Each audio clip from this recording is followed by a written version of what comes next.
Graça e paz, abençoados, graça e paz, amados e abençoados em Cristo. Mais uma vez o canal Luzes da Graça está aqui para trazer mais um ensino para você. Agora o irmão Paulo vai estar trazendo ensino, compartilhando ensino a vocês e compartilhando uma palavra de fé, que nós vamos denominar exercício da fé. Quando for palavra de fé, Paulo vai estar falando que estaremos trazendo um exercício da fé. Então, agora nós vamos trazer mais um ensino compartilhando. Por que o irmão Paulo vem trazer? Porque o intuito do irmão Paulo é ajudar aqueles que estão sendo embaraçados em entendimentos equivocados aí.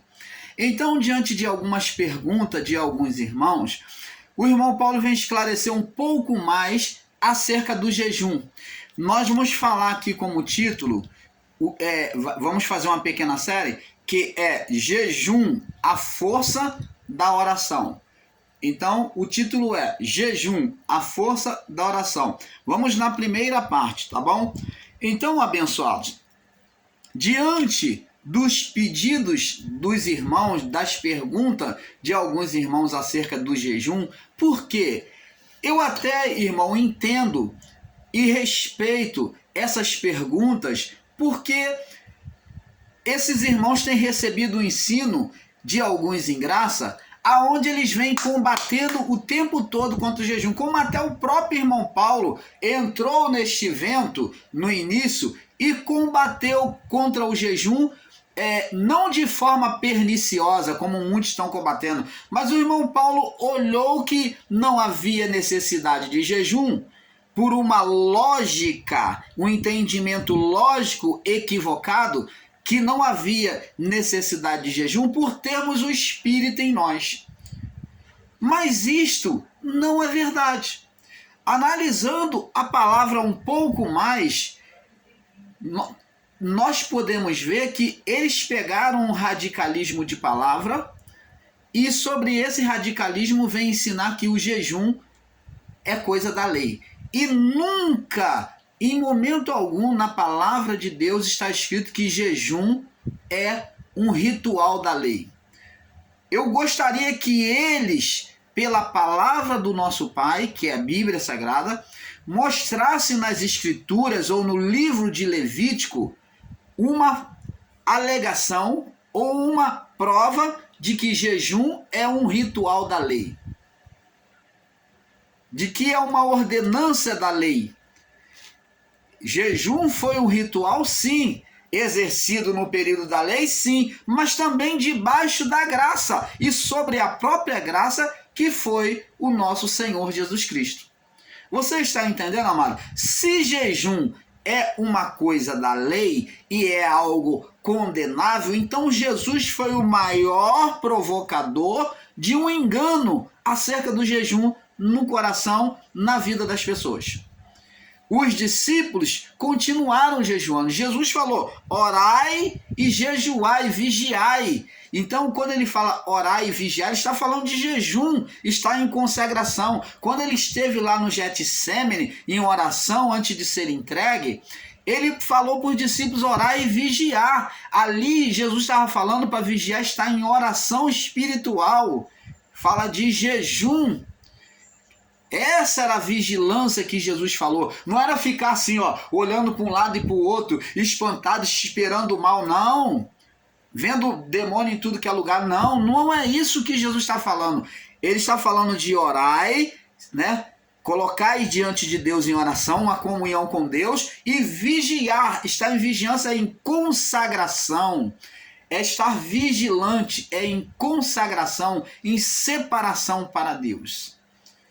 É estar com o espírito humano ativo, atento a Deus, às coisas divinas. Isso que é vigilância. Por isso que Paulo também disse, fortalecei-vos no Senhor pela oração e na força do seu poder. Paulo estava dizendo que eles deveriam viver uma vida de oração e jejum. Então o canal Luzes da Graça, nós vamos trazer agora mais uma pitadinha para vocês. Vamos começar. Os nossos amados irmãos alegam que não precisam jejuar, porque alegam lá sobre o Salmo, o Salmo 35, no verso 13. Nós vamos ver aqui, vamos lá. Salmo 35, esta é a base de muitos que se consideram eruditos na palavra, que falam grego que falam fala a língua hebraica e até a aramaica. Então eles se consideram muito sábios e têm pegado a palavra de uma forma literal. No Salmo, sobre esta palavra aqui, eles têm dito que o jejum era apenas para contristação do espírito, para demonstrar um remorso, para demonstrar a perda de um falecimento de alguém. Então as pessoas pegavam, se deitavam no pó e na cinza.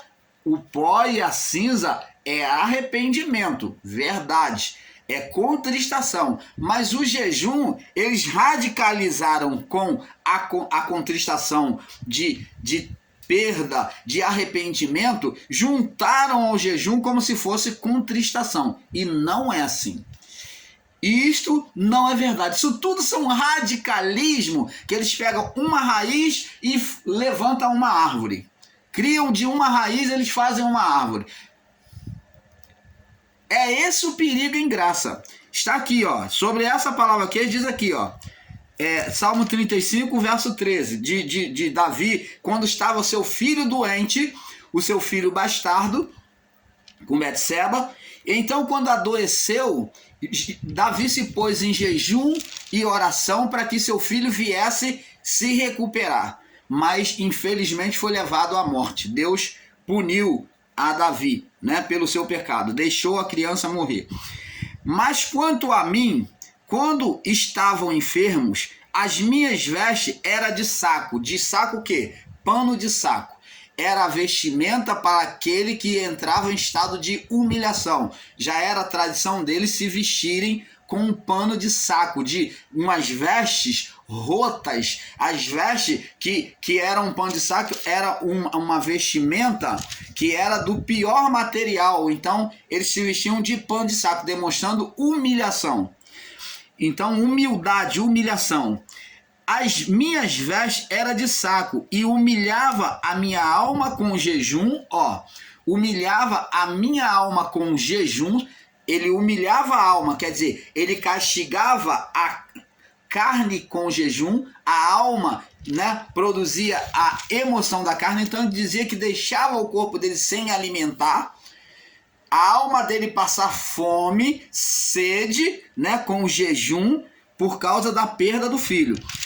E com jejum, e a minha oração voltava para o meu seio. Então ele agora olhava para dentro de si pela oração, ele se olhava diante de Deus. E ele pôde ver o mal que ele fez com Urias, tomando a mulher do seu irmão, né, de batalha, seu chefe de exército, e ainda levando o seu chefe de exército, né, à morte, para cobrir o seu pecado. O pecado de Davi, após ver Betseba tomando banho, ele agiu na própria imagem de Satanás, que andava em redor da terra, né, de vigiar a terra e passear por ela. Davi também deixou de ir para a batalha com os seus comandantes, seu exército de Israel, e ele ficou em casa, ficou lá ocioso. De repente saiu e na sua ociosidade começou a contemplar o seu palácio e olhar a casa dos seus súditos lá embaixo. E olhando os seus súditos, a habitação dos seus súditos lá de cima do palácio, ele viu Betseba tomando banho, nua. E então ele, quando viu, na sua autoridade de rei, ele não só desejou ela, como deu a ordem para que ela fosse trazida a ele. Ele usou da autoridade de rei e ele foi maligno, rodear a terra e passear por ela. Davi também estava ocioso, rodeando o palácio, observando o palácio, e na sua oportunidade Davi buscou tragar aquilo que lhe era desejável, a mulher do seu próximo, Urias. Tomou Betseba, a mulher de Urias, como mulher, para se apropriando dela, tendo uma relação com ela, e depois veio a notícia de que ela estava grávida. E aí, para encobrir o pecado, ele embebedou Urias, obrigando ele a ir para casa deitar-se com a sua mulher.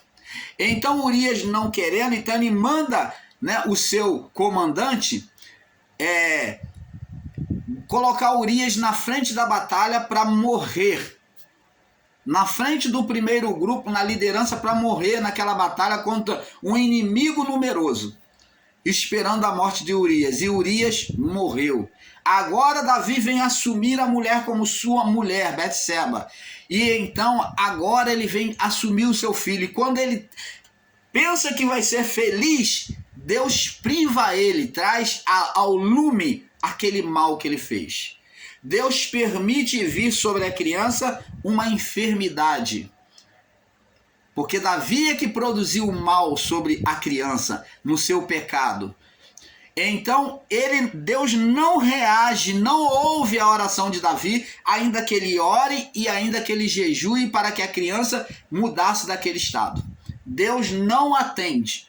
Deus deixa cumprir. Deus ainda pela boca do profeta falou: escolhe, pois, na mão de quem você quer cair, na mão do homem ou na mão de Deus? E Davi falou assim, Davi pensou bem e falou: o homem não tem misericórdia, o homem é cruel, mas eu prefiro cair na mão de Deus. Então Davi, desejando cair na mão de Deus, sobre a justiça de Deus, então Deus permitiu-lhe tirar o filho, tirar a vida do filho.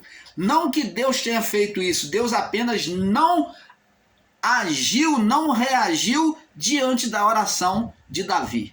Porque aquele mal, aquela doença, foi um mal que foi produzido pelo próprio Davi, que atingiu o seu filho.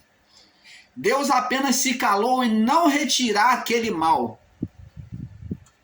Então a criança morreu. E depois que a criança morreu, Davi viu que não tinha mais motivo para ele jejuar e orar. Então Davi aprendeu a lição. A partir de agora, Davi tornou-se um novo homem. Entendeu que Deus exerce justiça e que ele não retira a sua justiça diante de um pecado. Você está entendendo, amado? Agora, esses irmãos que pregam sobre esta palavra aqui, dizendo que o jejum era para contristação, estão literalizando, porque Jesus estava triste em quê? Fazendo 40 dias de jejum. Os discípulos Paulo, Pedro, João, Tiago, todos eles estavam tristes em quê? Se estavam pregando o evangelho, estavam felizes, pregando o evangelho, curando. Mas eles jejuavam para fortalecer o espírito, para fazer a carne se render. A carne, os desejos da carne está fraco, para que sempre o olhar deles fosse para os céus, um olhar espiritual, sempre que dentro deles o olhar fosse em Deus e não aos prazeres carnais, e não às fraquezas carnais, em retroceder. Por isso que Paulo disse: fortalecei-vos no Senhor e na força do seu poder. Jesus não fez jejum por tristeza, mas Paulo diz que os frutos do Espírito é alegria, gozo e paz. Eles tinham o Espírito Santo? Tinham. E qual era o fruto do Espírito neles? Alegria, gozo e paz. Tanto que vemos que Estevão foi apedrejado louvando a Deus e ainda intercedendo pela vida daqueles que apedrejavam a ele. E Estevão falou: Senhor, orou como Jesus na cruz e se identificou com o próprio mestre, dizendo: Senhor, não lhes impute este pecado. Morrendo apedrejado, ele tomou atitude como o seu próprio mestre, que disse: Pai, perdoa-lhe, porque eles não sabem o que fazem, quando crucificou ele, quando escarnejavam dele. E Estevão, com o espírito fortalecido, ele também orou como seu mestre e disse: Pai, não lhes impute o pecado, levando um montão de pedra na cabeça, na cara, em todo o corpo, cada pedra bruta que vinha contra ele, aquela chuva de pedra, e Estevão orando: Senhor, não lhe impute este pecado. Olha, amado, o que é ter um espírito fortalecido na oração e no jejum? E como é que alguns irmãos ensinadores em graça podem querer esquivar, tirar o jejum da prática cristã, de uma vida de oração? O jejum é a oração do Espírito, por isso nós botamos o título Jejum, a força da oração, porque o jejum é o Espírito que ora. Quando nós entramos em oração, nós costumamos orar: Senhor, meu Deus e meu Pai, ô meu Pai, meu Senhor, ô Deus Jeová, conforme a pessoa ora. Nós começamos orando pela carne, a carne ora, porque começamos orando de forma racional. O início da nossa oração é racional, é pela carne, pelo saber, pelo entendimento humano. Mas, ao permanecermos na oração, Paulo disse que quando ele orava, o corpo dele, falando de oração racional, quando eu oro, o meu corpo ora, a minha mente ora, falando que a oração é de forma racional. Mas, agora, permanecendo na oração, chega um momento em que nós já não oramos por nós mesmos, vem palavras eloquentes demais, palavras que nós mesmos não teríamos para falar, mas estamos envolvidos pelo Espírito naquele momento de oração, após algum momento. Então agora já não deixamos de lado o cansaço físico, porque no início a carne não quer ficar de joelho. No início, a carne não quer orar porque dá sono, dá cansaço, dá preguiça. No início, a carne sofre e ela luta para que você não permaneça ali, prosseguindo na oração. Mas quando você permanece na oração, você começa a orar de forma carnal. Mas quando você permanece na oração, aí então o Espírito vem te envolver, a carne é vencida, você já não sente mais aquele cansaço, aquelas dores de estar de joelho, você já se esquece no tempo em oração, você começa a falar palavras que naturalmente seriam maravilhosas demais para você. Você está entendendo, amado? Agora a sua oração se tornou uma oração pelo Espírito. Você entrou em um envolvimento de oração e a sua oração se tornou espiritual. Agora o seu espírito ora, o Espírito Santo ora no seu espírito com você. Por isso que Paulo disse: não sabemos orar como convém, mas o Espírito Santo intercede por nós. Quando é que o Espírito Santo vai entrar na oração? Quando vencermos a nossa carne, a preguiça de orar, quando vencermos o cansaço, as dores, o sono, tudo aquilo que vem atrapalhar aquele momento primeiro que é da carne. O momento primeiro da nossa oração é carnal, é racional. Por isso que Jesus disse: porque todo aquele que pede, recebe. Ele está falando da entrada na oração pela carne. Aquele que pede, qualquer um pede, né? Qualquer um pede, o filho pede o pai.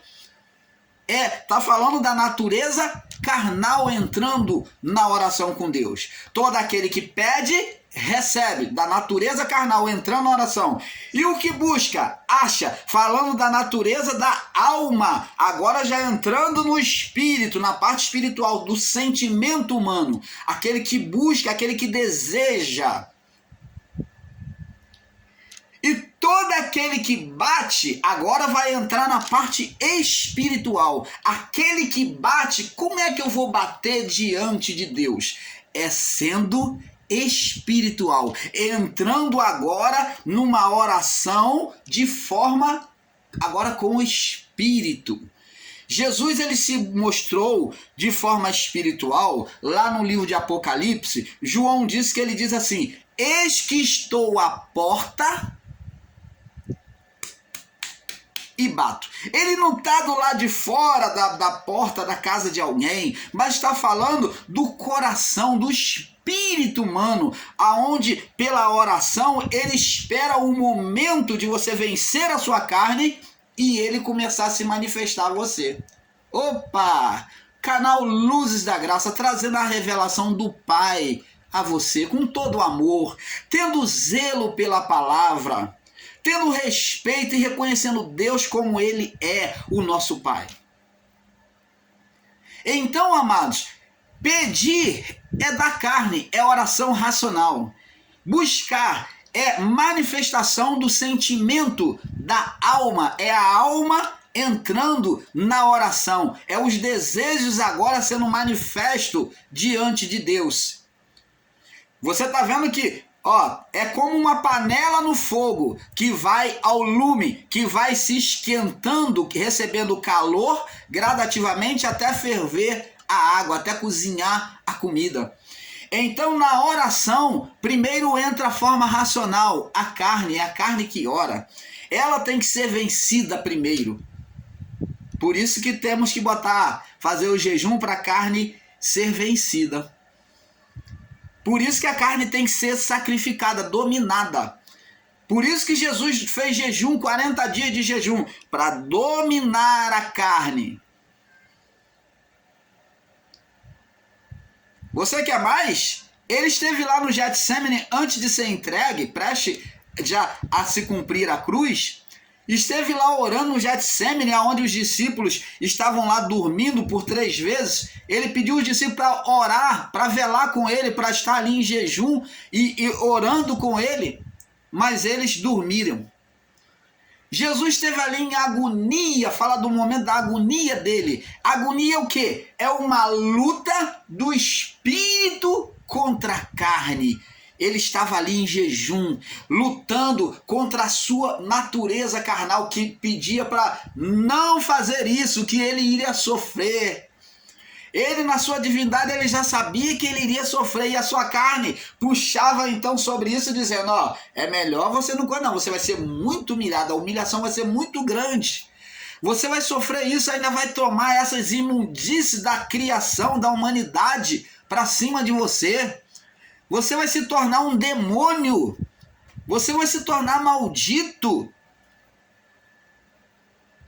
Olha a carne lutando contra ele. E o espírito, a vontade de fazer a vontade de Deus, o espírito dele, lutando contra a carne. Por isso, nessa agonia, nessa luta, como Jacó lutando com um anjo, a carne contra o espírito, Jesus, ele suou naquele grande momento de luta, de oração no Getsemane. Ele transpirou suor com sangue. Olha, amados, quem brinca com a carne tem o mal dominando a sua vida. Você que subestima a força da carne, você é dominado por este mal. Jesus lutou contra a natureza humana dele a ponto de verter sangue junto com o seu suor. Ele fez um esforço sobrenatural em oração, lutando. Olha, e eu digo mais, canal Luzes da Graça, trazendo a revelação do Pai nítida a você, dizendo mais para você. O sofrimento, a luta dele, aquela decisão, aquela agonia foi tão grande dessa luta da carne contra o espírito, que em dado momento ele queria até desistir. Ele falou assim, Pai, olha só, a carne desejando a não cumprir, mas o espírito desejoso a cumprir. Ele falou assim, nessa agonia, Pai, se possível, se tiver alguma forma, se tiver uma outra forma de eu resgatar a humanidade, de libertar esses espíritos em prisão de Adão até hoje, passa de mim essa vontade. Se tem um outro caminho, me mostra esse caminho.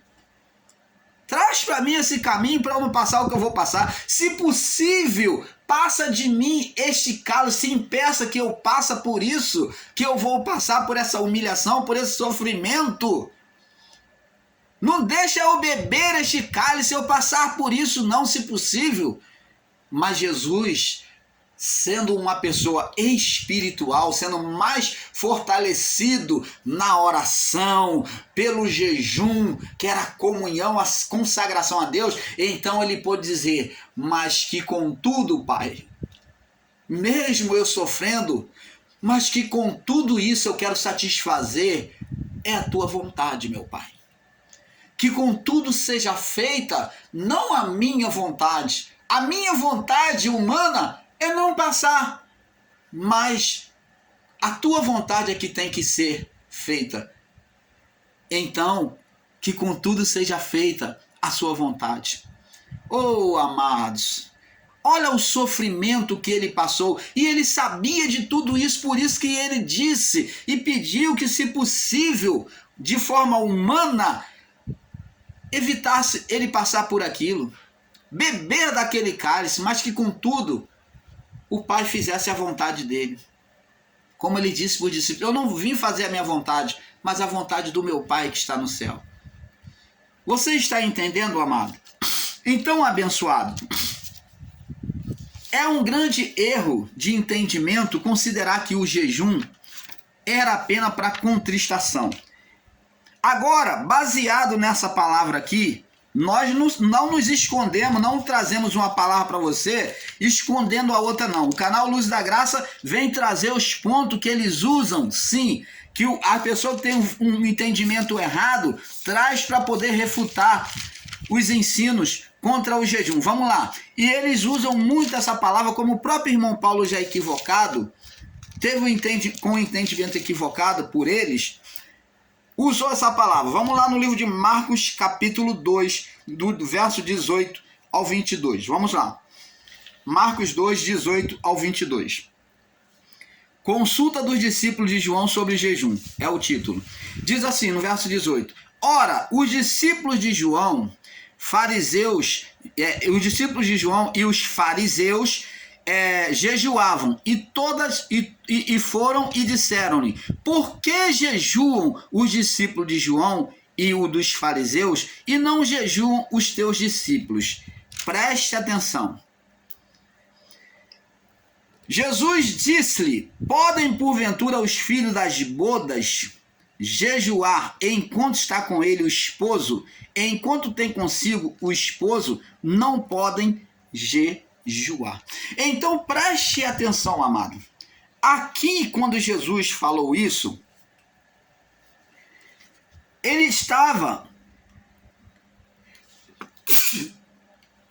me perdoe, Jesus, quando falou, esse relato aconteceu quando os discípulos de Jesus foram para a casa de Levi, aonde existia uma festa de bodas,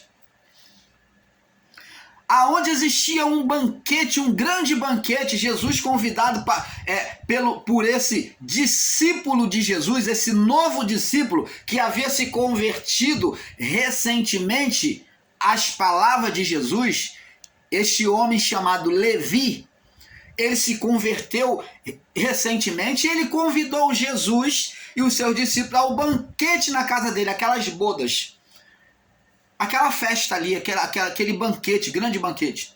E então lá no banquete, observa bem, estavam os discípulos de João e os fariseus no banquete. Ora, amado, preste atenção. Os nossos irmãozinhos em graça têm pegado um literalismo de palavra, um texto fora do contexto, para dizer, tá vendo? O jejum é uma coisa da lei. Vamos continuar lendo, mostrando para você aonde é que eles têm errado no entendimento. Vamos ler. Ora, vamos ler de novo. Ora, os discípulos de João e os fariseus jejuavam, e foram e disseram-lhe, eles estavam na festa, Por que jejuam os discípulos de João e dos fariseus e não jejuam os teus discípulos? E Jesus disse: podem porventura os filhos das bodas jejuar enquanto está com eles o esposo? Enquanto tem consigo o esposo, não pode jejuar. Mas dias virão em que será tirado o esposo. Falando esse esposo é ele mesmo. Então jejuarão naqueles dias. Ninguém, agora sobre esta palavra, eles têm pegado no literalismo um texto fora do pretexto e tem ensinado que jejum é lei de Moisés. Presta atenção. Ninguém deita remendo de pano novo em roupa velha, dizendo que jejum é coisa da lei. Preste atenção. E isto não é verdade. Vamos ver. Doutra sorte, ninguém deita remendo de pano novo em roupa velha. Doutra sorte, o mesmo remendo novo rompe-se o velho e a rotura se torna maior. Isso é verdade. Você coser num pano novo numa roupa velha vai se tornar a rotura maior, o buraco maior. E ninguém deita vinho novo em odres velho. Doutra sorte, o vinho novo rompe, ele vai fermentar os odres e entornar-se-á o vinho, porque ele vai fermentar, ele vai jogar para fora. E os odres estragam-se. E o vinho novo deve ser deitado em odres novos. Então, sobre esta palavra aqui, esse contexto aqui, com o entendimento equivocado dos nossos irmãozinhos, ensinadores em graça, principalmente dos canais maiores aí, estão pegando esta palavra com entendimento errôneo, equivocado, dizendo que aqui Jesus está falando que jejum é coisa da lei. Mas isto não é verdade. Vamos agora, sobre a luz da palavra do Pai, entender o que houve aqui. Canal Luzes da Graça, trazendo o entendimento perfeito do Pai a vocês. O que Jesus está dizendo aqui acerca dos odres é que esses discípulos, como odres, como remendo, coloca os discípulos de João e os discípulos e os fariseus que observavam a lei. E eles observavam a lei como os discípulos, mas eles estavam agindo, trazendo um ritual da lei para um ambiente que não eram para eles exercer o jejum. Ora, como é que se pode uma pessoa que vai numa festa, você é convidado para ir numa festa, num banquete que vai ter muitas comidas e você ir em jejum? Ora, isso é provocar a carne. Você vai sofrer e você vai acabar com medo. É isso que Jesus está dizendo. Não se põe remendo pano novo em trapo velho. Não se remenda pano novo em trapo velho. E muito menos se deita vinho novo em odres velho, porque vai fermentar. E o que esses homens estavam fazendo? Jesus